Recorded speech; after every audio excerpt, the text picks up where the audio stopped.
আগ্নেয়াস্ত্রসহ দুইজনকে গ্রেপ্তার করল ভূতনি থানার পুলিশ। পুলিশ সূত্রে জানা গেছে, ধৃত দুইজন মালদা মানিকচক ব্লকের ধরমপুর গ্রাম পঞ্চায়েতের রহিমপুর এলাকার বাসিন্দা। ধৃতরা হলেন কাশিম শেখ ও আকমাল। দুই দুষ্কৃতীকে আগ্নেয়াস্ত্রসহ ভূতনি বিচের কাছাকাছি কালীতলা মোড় থেকে গ্রেপ্তার করা হয়েছে। ধৃতদের কাছ থেকে উদ্ধার হয়েছে একটি আগ্নেয়াস্ত্র, 2 রাউন্ড গুলি।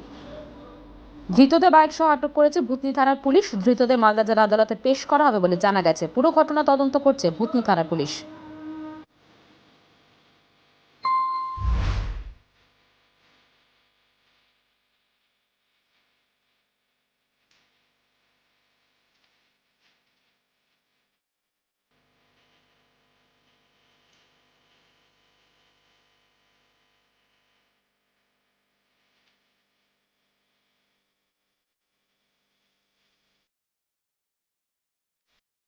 ইউএনএস বাংলা।